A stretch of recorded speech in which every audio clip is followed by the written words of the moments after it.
tarde, bem-vindos ao Dedo Invisível, o programa que fala sobre o que se passa atrás dos bastidores, desta vez no Talkfest 2025. Ahm, temos, tenho dois convidados muito importantes para mim, até, o Afonso Cabral e a Francisca Cortesão. Olá, Afonso. Olá, Olá. Francisco. Olá. Bem-vindos. Apresento-vos um bocadinho, para quem não vos conhecer, o Afonso, vocalista dos You Can't Win Charlie Brown e com projeto a solo, já colaborou nos Mint and the Brook Trout e, naturalmente, e que lançou um álbum a solo há muito pouco tempo, em 2024, com o nome de Morar, que é um conceito que também nos é muito caro aqui pelos geradores. Francisca, a mente por trás dos Mint and the Brook Trout, com várias iniciativas direcionadas a um público também infanto-juvenil, para além disso, como os projetos Mãos Verde e Mais Alto. Ambos fundam o estúdio Louva a Deus. Louva a Deus, imagino eu, porque era numa antiga igreja. Sim. Um, e na verdade é este estúdio e a vossa presença no estúdio que me levou a convidar-vos ambos para aqui. E essa é a minha primeira pergunta, que é porquê? O que é que vos levou a montar um estúdio nesta altura? Foste tu que me desafiaste, portanto acho melhor seres tu a começar a responder esta pergunta. Ok. Eu e o Afonso conhecemos já há uns anos valentes de vários projetos em que participamos os dois. Já acho que a primeira vez que tocámos no mesmo palco, mais ou menos, foi a convite dos Julian the Carjackers, quando havia umas festas no Lux que eram Black Balloon, que uma banda era convidada para interpretar um disco na íntegra e estavam os Julie tocaram o Revolver. O Revolver.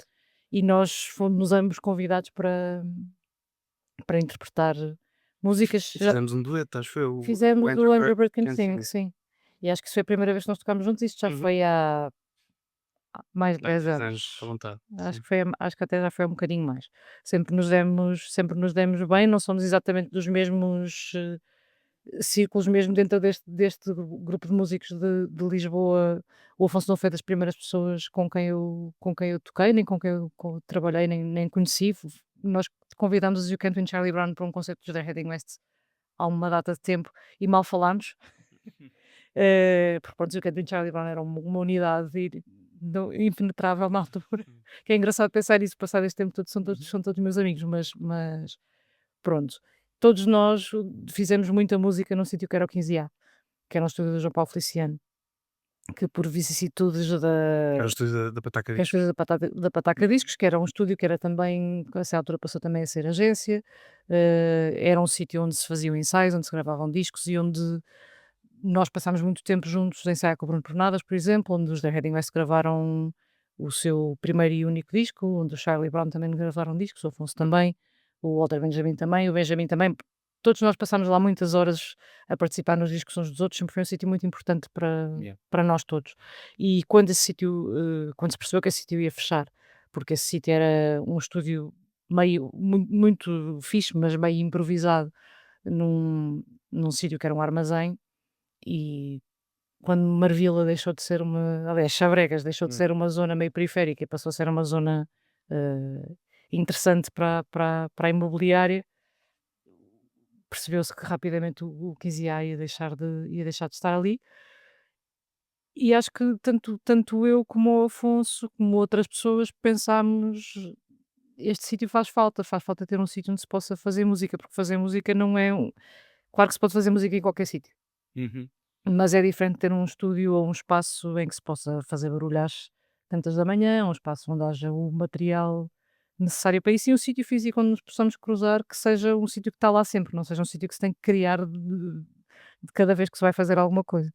Essa era a pergunta que vinha a seguir, que tem a ver com estamos no mundo digital. Sim, Ahm, Porque é que não é um contraciclo? Porque eu sinto que não é um contraciclo, eu acho que é. mas Eu acho que é um contraciclo, mas apesar de ser um contraciclo, eu acho que é necessário. Ou seja, a sensação que eu tive ao perceber que aquele sítio que eu usava tanto e que outros amigos e outras pessoas que eu conheci ali, com quem eu desenvolvi relações de trabalho, de amizade, com quem eu aprendi tanta coisa. Quando eu percebi que aquele sítio ia deixar de existir, deu-me assim uma espécie de umas vertigens, não é? Como se de repente estivéssemos a chegar assim ao fim do sítio e agora vamos para onde a seguir. Eh, e também senti um bocadinho, se calhar, o peso da responsabilidade. De repente eu já não tenho 20 anos, já nem sequer tenho 30 e poucos. E tal como o João Paulo Feliciano criou aquele espaço, mas ao mesmo tempo também já estava se calhar um bocado cansado da gestão que isso implica. Se calhar já me cabe a mim também ser uma pessoa que não só procura um espacinho pequenino para si, para fazer o seu trabalho, que eu já tinha tido isso antes, salas de ensaio. Aliás, chegámos a partilhar uma sala Minta e Charlie Brown. Mas a responsabilidade de encontrar um sítio maior, se ele não existe, ele tem que ser inventado. E se ninguém o inventa, por que não fazer isso eu? E o Afonso foi a pessoa que me pareceu mais lógica de fazer isso comigo, porque apesar de lá estar, não sermos os amigos mais antigos dentro deste meio, acho que percebemos rapidamente que somos muito compatíveis em muitas coisas. Somos organizados para músicos, por isso. Uhum. Boa. Havia uma coisa que estavas a dizer, porque os estúdios, quando correm muito bem, são mais do que um sítio para se gravar, Uhum. como tu estavas a dizer, e eu acho que isso é importante. Acabam por ter uma cultura própria e acabam por ter essa. Hum, Em muitos deles, até ser o berço do movimento e por aí fora. Portanto, eu tenho aqui duas perguntas que se dividem. A questão é ah, se vocês já estão a conseguir construir essa cultura do louva-a-Deus. Essa é a primeira pergunta. E a segunda é, em termos de resistência, se o vosso estúdio é um espaço de resistência. Em relação à questão da cultura do louva-a-Deus, não sei bem, ou seja, acho que uma das coisas importantes para nós era criar um sítio onde houvesse uma certa comunidade e onde houvesse o cruzamento de artistas e de ideias e que eventualmente dali nasçam coisas novas. Uhum. E acho que isso, aos poucos, dependendo do dia em que se entra no louva-a-Deus, que varia muito, há dias em que de repente tens muita gente de muitas áreas diferentes da música juntas e isso é super interessante e parece-me super saudável. Ahm, a diferença, e acho que se calhar aí é mais difícil nós termos uma cultura louva-a-Deus propriamente dito, em relação, por exemplo, ao 15A, ao estúdio. O 15A era um estúdio, era para todos os efeitos, era um estúdio improvisado num barracão, em que o João Paulo Feliciano fazia quase uma curadoria de quem é que podia lá entrar e quem é que podia gravar. Nós, para sobrevivermos, somos um estúdio comercial, portanto, Uhum. há de tudo. Mas ao mesmo tempo eu acho isso lindo, porque eu lembro-me de um dia que tipo, fazia o corredor e estava a Mafalda Veiga, a seguir estava o Benjamin e depois estava, já não me lembro, tipo o- os- a Márcia com o Sérgio Godinho ou com o Jorge Palma, assim em 3 salas seguidas, e então achei super lindo como é que há toda essa diversidade. Ahm, mas se calhar aí, se calhar a cultura, louvar a Deus, se calhar pode nascer mais depois do nosso lado como agência e como editora que também decidimos seguir e em que aí se calhar já podemos ter mais algum critério, mais algum tipo Sim, uma de identidade, não é? curadoria e isso acho que ao fim de um ano e pouco começa a aparecer. Ahm, se é um espaço de resistência, eu acho que é um pouco, na verdade, há muitos, se formos ver, há bastantes estúdios por aí, mas cada vez mais um estúdio pode ser uma salinha com um computador e um teclado MIDI. Eu lembro-me quando estávamos a começar e foram lá dois rapazes a instalar o sistema de alarmes, um deles dizer, eu também tenho um estúdio.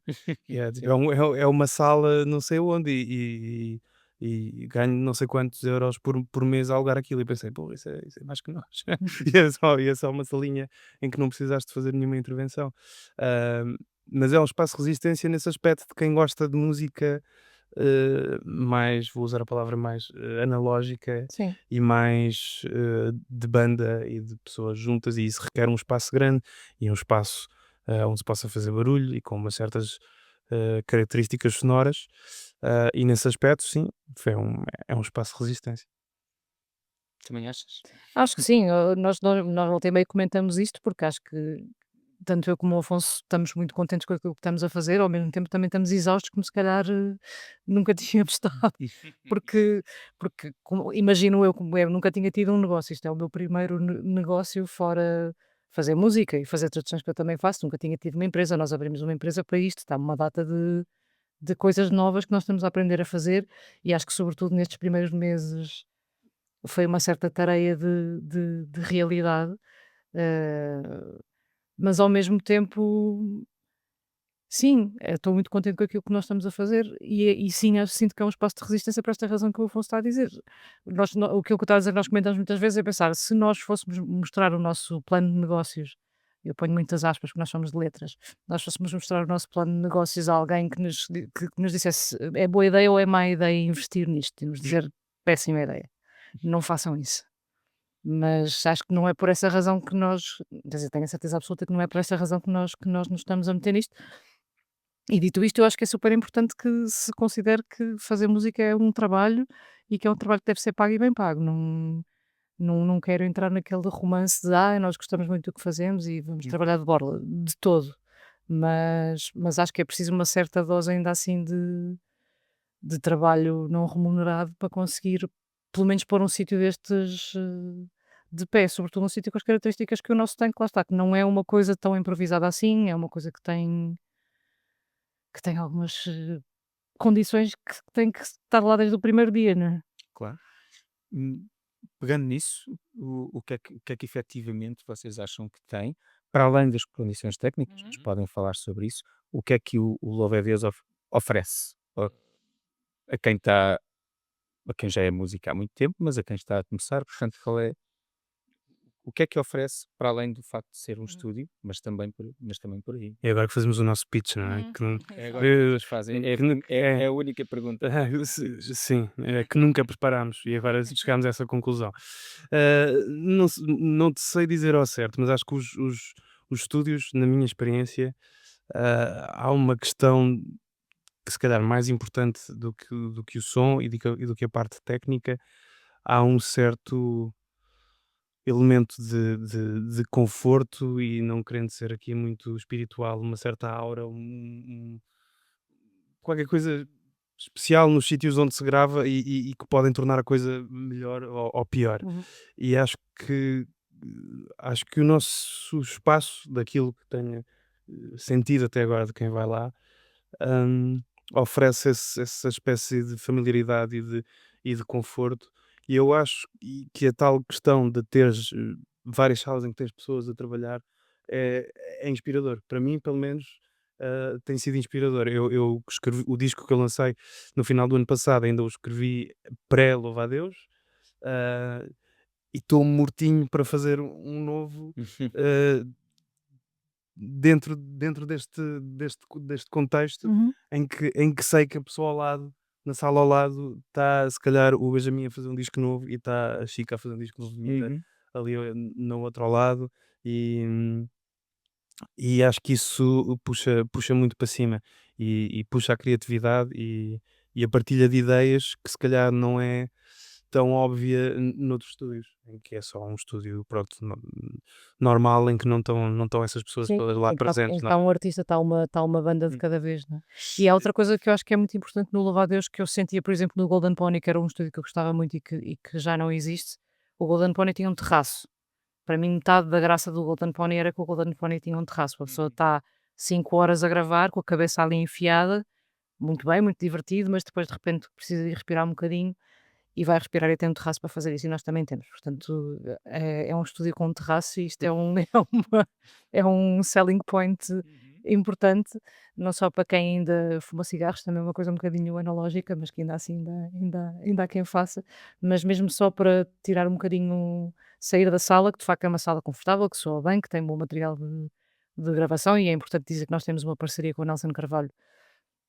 Todo o material técnico do estúdio é dele, não é nosso. Nós não temos essa parceria porque de outra maneira teria sido impossível, Sim, e hum, não somos loucos ao ponto de abrir um estúdio, fazer todo este investimento assim do nada, sem ter alguém ao nosso lado que que saiba. tenha muitos anos disto. E Sim, então o Nelson Carvalho, que foi durante muitos, muitos anos o técnico da Valentino sim. Carvalho, e que tem um currículo como técnico, como se calhar mais ninguém em Portugal. Pouca gente, certamente. Ahm, Entrou connosco nesta aventura e era um ponto fundamental Sim, para isto acontecer. sim. Portanto, para além disso, de tudo o que dissemos, também temos o know-how e a perícia do Nelson Carvalho, do nosso lado. Uhum.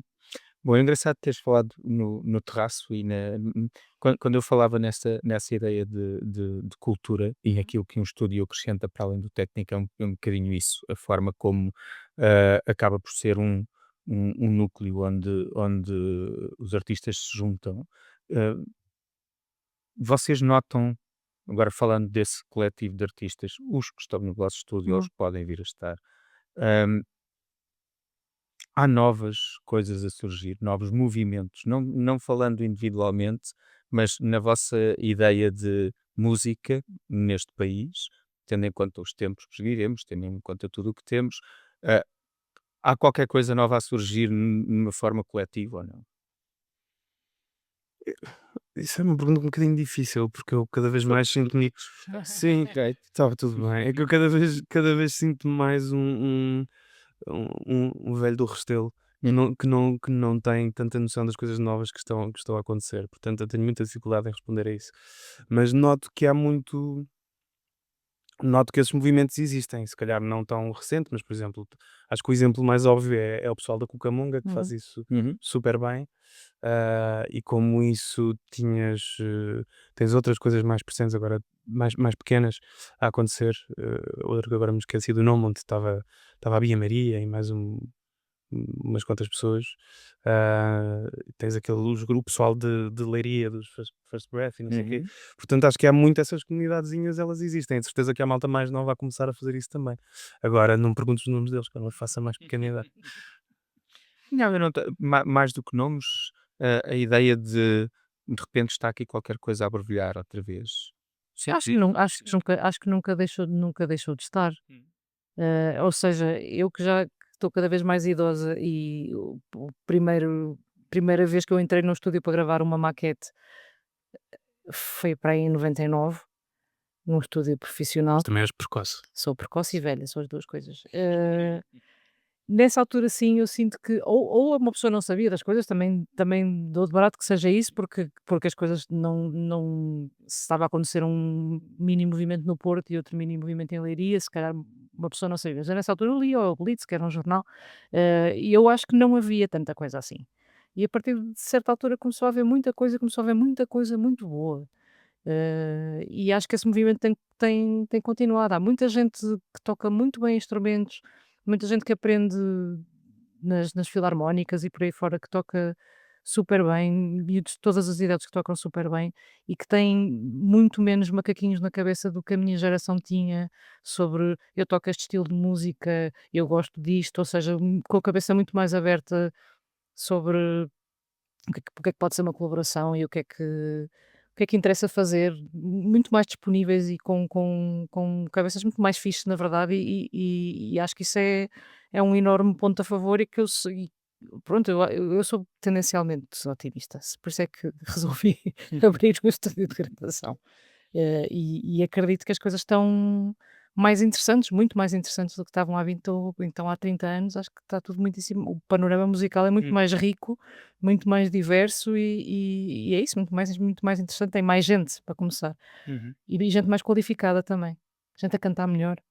É muito diferente. Se uma pessoa pensar o que é que se ouvia em Portugal em 90 e pouco e o que é que existe agora, é um salto gigantesco. Uhum. Boa. É uma perspectiva otimista, mas eu concordo contigo. Houve uma coisa que tu disseste que é interessante e que foge aqui um bocadinho à ideia de estudo, mas que é interessante falar convosco, que é, tu falaste das filarmónicas. As Uhum. filarmónicas, ainda tive numa conversa há pouco tempo, sobre o papel fundamental das filarmónicas para criar jovens artistas que depois se vão expressar da maneira que eles quiserem, quando saem das filarmónicas. Uma das coisas que tu estavas a dizer sobre esta nova geração é muito mais abrangente. Toca em todo o país, Uhum. sai de todo o país, não sai de Leiria, não sai de Lisboa, não sai do Porto, sai de todo lado. Hum, Voltando a vocês, vo- vocês já se sentem no centro disto tudo, para além, portanto, já começa. eh, essa nova geração a chegar ao estúdio? É um trabalho que ainda tem que fazer? O que é que tu achas? E já temos tido miúdos bastante mais novos, por exemplo, a ir lá ensaiar, bandas recém-formadas, mas com vontade de se profissionalizar e eu sinto que já aconteceu num ou 2 casos, nós temos assim o primeiro sítio mais profissional em que vão ensaiar e depois ficam contentes obviamente de estar em numa sala com som melhor e de se poderem ouvir bem e por aí fora, que também são um passo importante para tocar bem, é uma pessoa conseguir Sim. ouvir-se bem. Eu já toquei em salas de ensaio medonhas, mas sim, acho que essas pessoas vão aparecendo. Nós em geral estamos a aparecer. Isto são uns meses muito intensos na história da nossa vida, mas para todos os efeitos, nós abrimos há 1 ano e pouco. Sim, e vão aparecendo, isso também é engraçado, malta nova a bater-nos à porta a querer lá ir trabalhar, mas é sempre pessoal que toca também, pessoal da música, portanto já lhes chegou a existência do louva-a-Deus, chegou-lhes de alguma forma. Uhum. Ah, e é isso, acho que aos poucos vamos entrando nesse, nesse centro, como estavas a dizer. Uhum. Nesse estúdio com terraço e cerveja, espero eu. Depende de Sim, quantas é que o levar. Benjamin bebeu. Estou a brincar. Porque ele é que as leva. Ele é que as leva, normalmente. Então, e há bocado só abordámos isto muito rapidamente, mas o estúdio chama-se Louva a Deus, Uhum. que está naquilo que era uma igreja Batista. batista. Sim. Uhum. O que é super interessante e é um bom nome para isso. Portanto, muitas missas Certamente. já se realizaram naquele espaço. Tem um credo, este espaço agora, na mesma. Nós mantivemos uma placa que estava lá, só que mudámos de sítio, está mesmo à porta, que é a Casa da Oração. E mal se entra no estúdio, para já a porta do estúdio ainda tem uns crucifixos. É feita de É crucifixos. feita de crucifixos, sim. E depois abre-se a porta e tem uma placa a dizer Casa da Oração. Às vezes há pessoas que entram e acham que se enganaram. Ahm, Portanto, se há um credo, é que ainda somos um bocado de oração. Pronto, não rezamos propriamente ao mesmo Deus, mas se calhar sim, também, qualquer um. Mas depois há uma coisa engraçada que é, já houve pessoal que foi lá dar, hum, precisamente pela ligação à igreja. Uhum. Ou seja, já estivemos lá a gravar um coro de gospel, mais ou menos gospel, não sei, música cristã, eh, que foi lá porque aquilo era precisamente porque aquilo era uma igreja. Nós falámos Ah, disso no site e, portanto, se calhar depois sim. pesquisas e aparece como um estúdio com uma história ligada. Tem aí um nicho, Temos já 2 ou 3 vezes bateram-nos à porta Sim. por causa disso. Sim. um nicho inesperado, Sim, sim. Sim, mas que é de aproveitar na mesma. Isso é fantástico. Sim, depois podemos dizer: "Olha, aqui na região onde era a pia batismal, batismal, sim. o é um bocado por aí". Eu espero que tenham deixado boas vibrações naquele sítio. Bom. Diga-me uma coisa, quem é, e pode variar, Hum? naturalmente pode variar para os dois, quem era o artista ou projeto que, se vos entrasse amanhã no estúdio e vocês pensavam: "Yeah, é isto, é este, eu quero este, morto ou vivo"? Por acaso. Por acaso não sei, eu E podia aquilo isso. que aquilo esteja cheio. Eu Mas pronto, Sim. está bem, se entrar lá o Paul McCartney, que pronto, Sim. aí sim, eu dizer Está tipo: bem, "Ah, claro. ok, já está, Mas podemos só fechar amanhã". mas se for só um dia. Depois de Pode atravessar, ser só um dia. depois de atravessar a passadeira descalço e Exatamente, Sim. exatamente. Coitadinho, ali não é boa ideia. Não. Mas se calhar tinha que ser esse. Tinha Pronto. que ser assim, tipo um deus, não é? Desses. Sim, sim. e tu? Tipo, se entrasse o Tom Waits também, podia ser. Sim, eu gosto de muita gente, mas eu sobretudo gosto que aquilo tenha gente. Eu gosto muito de ter lá gente que não tem ligação absolutamente nenhuma a nenhum de nós, a nenhuma das nossas bandas, que não é ninguém que nos conhece, pessoas que nós perguntamos sempre como é que vocês descobriram isto? E muitas vezes é um amigo do amigo, ou não sei o quê, mas muitas vezes é só procuramos na internet e viemos aqui parar. Uhum. E depois a maior parte das vezes, que é a parte que nos interessa, as pessoas ficam contentes e depois acabam por voltar, ou já vão os amigos dessas pessoas que foram lá parar por causa de uma pesquisa no Google, e, e isso estranhamente neste momento interessa-me mais do que ter lá os artistas que eu admiro ou mesmo os meus amigos. Obviamente fico muito feliz com isso também, mas Neste momento o meu interesse é que o máximo de pessoas diferentes nos descubram e vão ali parar. Isso é fantástico, mas tens que me dizer uma pessoa. Uma pessoa?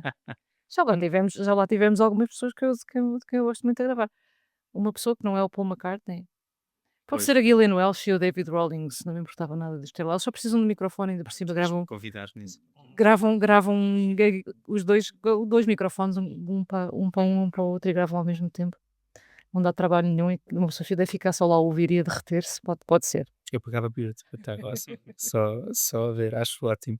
Porque isto, e na verdade é uma das perguntas que eu faço em todos os programas e que se calhar eu puxo até para uma questão mais pessoal e não de idolatria, se Hum. quisermos falar assim, que é para toda a gente que trabalha neste meio e nos outros também, mas a importância das referências é fundamental, das pessoas que foram efetivamente importantes nesta lógica. Querem destacar alguém?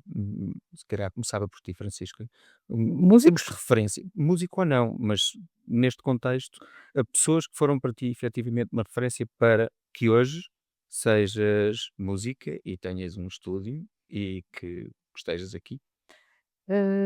Uma das pessoas mais importantes é exatamente o João Paulo Feliciano, de quem nós estivemos a falar, que teve essa ideia de criar um estúdio, embora tenha começado por fazer uma espécie de uma sala de ensaios para a banda dele no seu ateliê de artista plástico, mas depois resolve, isto não é só para a minha banda, isto não é só para a minha arte, resolve abrir as portas de uma maneira limitada, como o Afonso estava a dizer, não era para qualquer pessoa que pagasse estúdio, não era como nós, que alguém nos manda um e-mail e diz que quer ir gravar no dia tal e acontecia, pelo contrário, era uma coisa lá está com mais curadoria, mas mesmo assim é uma abertura de portas, é um investimento do tempo dele e emprestar o material que ele tinha, quer instrumentos, quer ele e o irmão, instrumentos musicais e microfones e toda a coleção de coisas que eles tinham, e pôr isso ao serviço de coisas de que eles gostavam e fazer acontecer.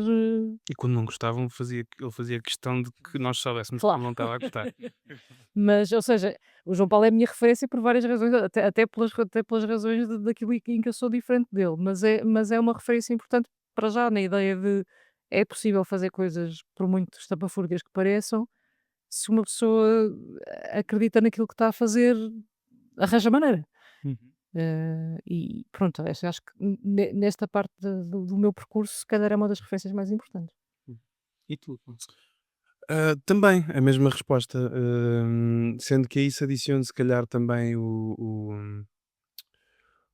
Fábio Jovelin, que tem o House, que é um projeto, na verdade, mais ou menos semelhante também, Uhum. e onde eu tive sala de ensaios com os Charlies desde que aquilo abriu até nós criarmos o Louva a Deus, e que foi super amigo e prestável e a ajudar com conselhos e tudo mais quando começámos a abrir isto. Portanto, neste aspecto, eu diria que essas duas pessoas. Boa. É interessante vocês trazerem 2 exemplos de pessoas que vos acompanharam num contexto de estúdio. Uhum. Portanto, o que vem a seguir é óbvio, não é? Que é necessariamente no momento em que vocês estão responsáveis por um estúdio, vocês estão abertos a essa ideia de serem vocês as influências num será inevitável e provoco eu um bocadinho uma responsabilidade. Portanto, já tinham pensado nisto? Não. Não, eu fiquei um bocadinho desconfortável. Mas não achas inevitável? Pá, eu já tenho, já sinto, já ouço isso às vezes e acho sempre muito estranho em relação à minha música. E isto é super esquisito, não é? Porque para mim parece que comecei a fazer música com os You Can't Win Charlie Brown, parece que foi ontem, e de repente já foi há mais de 15 anos, há 16 anos. E de repente apanhar as pessoas que dizem, eu ouvi isso quando era miúdo. Tipo, Uhum. assim, e são uma influência, isso é estranhíssimo. Portanto, ver a parte de eh, sei lá, gestor de estúdio, não sei o que é que se pode, temos que arranjar um nome para isto. Mentor. Isso é ainda mais estranho pensar nisso como uma realidade. Ahm, E um bocado como a Francisca, eu fico muito desconfortável com essa, com esse papel. Mas se ele aparecer, sei lá, é porque estamos a fazer as coisas minimamente bem, é aceitar. Eu acho que é inevitável, não acham? Nu Numa ideia de estúdio, exatamente da forma como vocês o colocaram, e desculpem estar-vos a colocar aqui entre a espada e a parede, mas a ideia de se criar uma cultura de Uhum. estúdio, a ideia das pessoas partilharem coisas, mais cedo ou mais tarde, nem que seja de uma forma informal, quem tem experiência, quem ouve, quem está lá todos os dias, quem vai ouvindo tudo, acaba por ter certamente coisas para dizer e para partilhar. Sim, mas acho que se calhar não é uma coisa tão importante eu ou o Afonso. Acho que o que é importante é o sítio que nós estamos a criar, por um lado, e por outro lado o trabalho que estamos a desenvolver em paralelo com a agência, com marcar concertos, com criar eventos, com fazer coisas ali para além de gravações. Acho que não é uma coisa assim tão pessoal. E nós mandamos newsletters, por exemplo, e quem assina as newsletters é o louva-a-Deus, não sou eu nem é o Afonso. Mas é ela que as escreve. Pronto, revela revelaste o mistério.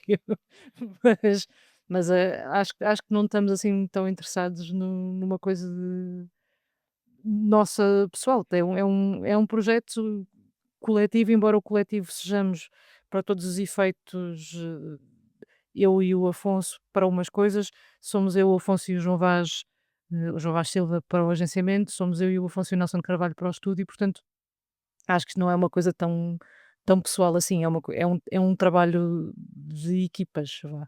Uhum. Já estamos quase a chegar ao fim. Estúdio Louva-a-Deus 2035. Uhum. Oxalá. Como é que vocês veem? Ah, primeiro, espero que com todas as questões de obras que ainda temos por fazer resolvidas, isso foi o primeiro pensamento Também que é eu o meu, por tive. isso é que eu disse oxalá. E que algumas sofreram um bocadinho com este temporal. Mas essencialmente quero estar lá É isso. ainda. Quero estar lá e quero continuar com o movimento que tem agora, mais ainda se possível. Nós depois temos uma parte que nunca falámos aqui, é no estúdio temos uma sala que não sabíamos muito bem o que fazer com ela, não a queríamos transformar em estúdio também, principalmente porque já não tínhamos dinheiro para isso, e decidimos fazer um cowork, tem umas secretárias para alugar, Uhum. e, e aquilo entretanto tornou-se uma pessoa uma vez disse o hub criativo de São Domingos de Benfica, e é só pessoal ligado à música. Uhum. E é super interessante, porque de repente tens 3 agências a funcionar ali, e isso também, nós não falámos disso, tens uma pessoa de uma distribuidora digital também a trabalhar ali. Isso também acho que dá um valor acrescentado a esse movimento e essas coisas todas, Uhum. porque de repente tens feedback, não só, e conversas não só entre músicos, mas de vez em quando tens umas dicas do agente A ou B ou da pessoa que faz a distribuição. Espero que esse espaço também continue muito vivo e nessa onda de estar também ligado ao nosso meio, que foi um bocadinho um acaso, Uhum. ahm, mas que acho que também dá muito valor àquele espaço. E eu aprendo muito todos os dias quando estou ali. É, é super fixe poder estar no teu espaço de trabalho e a aprender com as outras pessoas que estão lá a trabalhar Yeah. também. Queres acrescentar alguma coisa Não. ao Louva-a-Deus 2035? É isso, eu acho que É estarem cá. estarmos lá e o estúdio estar lá e a agência estar lá e estarmos a trabalhar, se calhar um bocadinho menos cansados, mas se calhar não, porque vamos ser 10 anos mais velhos, se calhar estamos um bocadinho mais cansados. Na verdade, isso aplica-se tudo, tanto ao Estúdio Levadas Mas a 2035 como ao qualquer, Afonso né? Cabral 2035. Eu só quero estar cá É e isso. bem disposto e a funcionar dentro dos possíveis. Concordo convosco. Acho interessante termos falado de um estúdio numa igreja e de aquilo que pode ser a vossa intervenção. A última vez que tivemos juntos, Francisca, foi num workshop de músicas e Sim. intervenção, e a última vez que tivemos juntos a Fonte foi numa igreja. Foi numa igreja. É verdade. É verdade. Nem eu sabia que ia abrir um estúdio numa igreja. Exato. Portanto, olha, full circle agora. É verdade. Muito obrigado por estarem cá Obrigada. outra vez. Obrigado. Foi o episódio do Dedo Invisível aqui no Talkfest. Obrigadíssimo aos dois. Obrigado.